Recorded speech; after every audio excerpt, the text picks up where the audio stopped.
So, ito yung pangalawang pool. Medyo marami-rami nang naliligo. Pero mainit pa rin to, grabe. Hindi ko alam, siguro sa unang tubog lang talaga. Ayun o, may usok-usok pa din yun. So, yun actually maraming pool dito. Mga anim siguro. Nasa kabila. Pakita ko dito. Tapos ito yung mga, ay may bilihan din sila dyan. Mga tindahan. Sa loob. So, ito yung likod ng Ololigong. Yan, medyo maano pa, mahamog pa talaga. Ayun o. Ano, hamog o. Diba?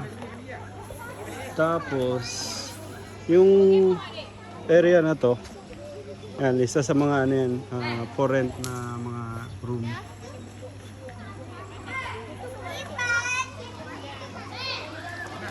Tapos doon din, deluxe na room.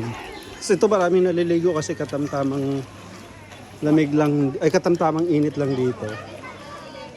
Yan. Dami diba, mga bata. Si Uncle nagtitinda ng ice cream. Sarap ng ice cream ni Uncle, may durian at chocolate. So, yun. Naligo sila.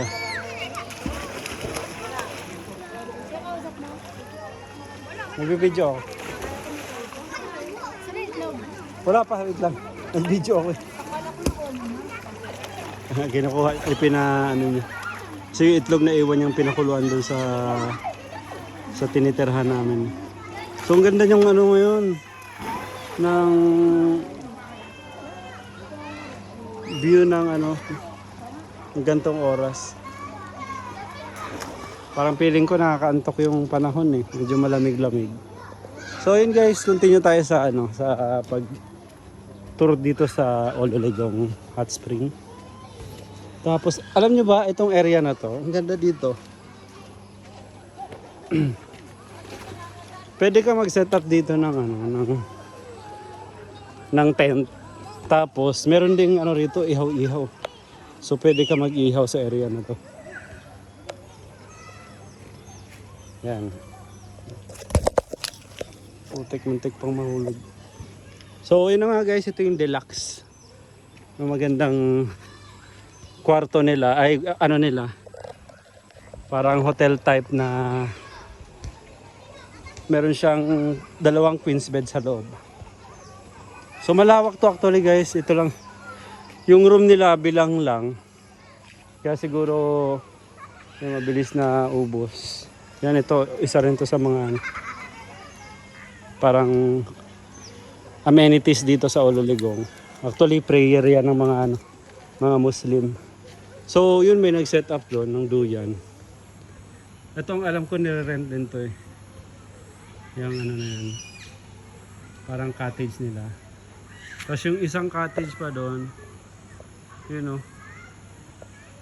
So ginawa na nilang parang ano talaga. Nandun na sila nag-set up ng kanilang tent. So okay lang kahit umulan. Hindi sila mababasa. Tapos maganda lang. Kaso mainit to yung alam ko eh. Pero yun nga. Sila na bahala dyan. Okay lang yun. Tapos may playground din guys oh. Yun. Yun, meron pang hotel doon. Yan na yan, hindi ko na pupuntahan. Yan, di ba? Ang ganda dito. Kung talagang gusto mo mag-relax, yan talaga marirelax ka rito. Pero may maganda ka ng view. O, di ba? O.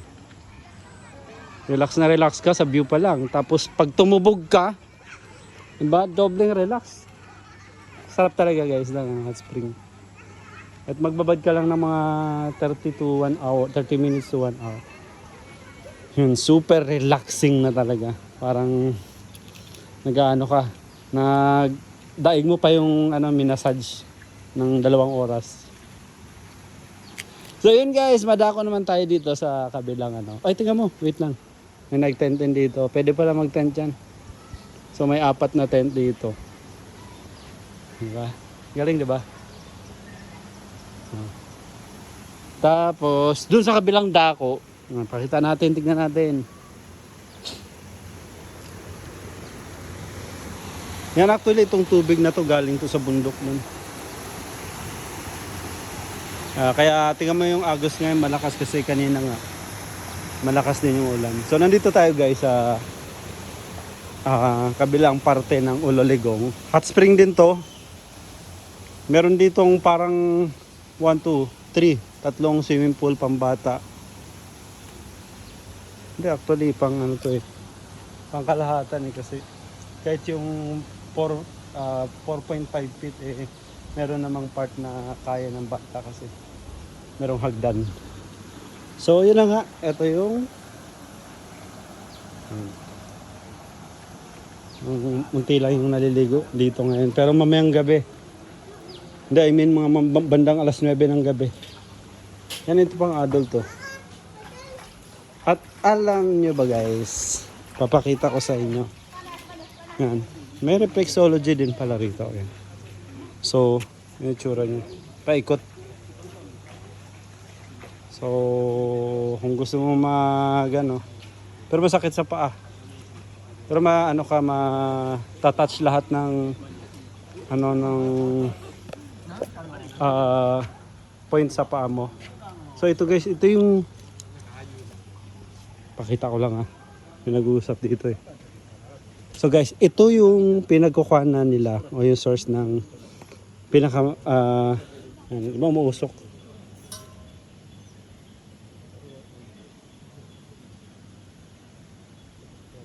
Source ng mainit na tubig. So pakita ko sa inyo yung dulo.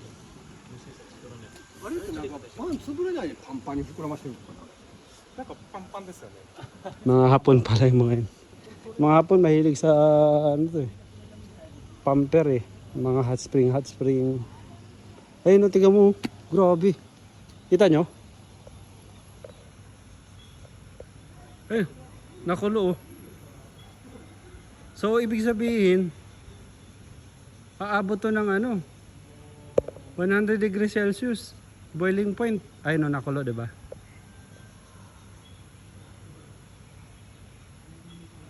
Grabe. Oh. Try natin touch. Mabilisan lang. Wait lang. Ayan na. Ay, kamay ko. Oh. Grabe. Ang init. Grabe. So, yun. Ito lahat ng loob dito sa Ololigong Hot Spring.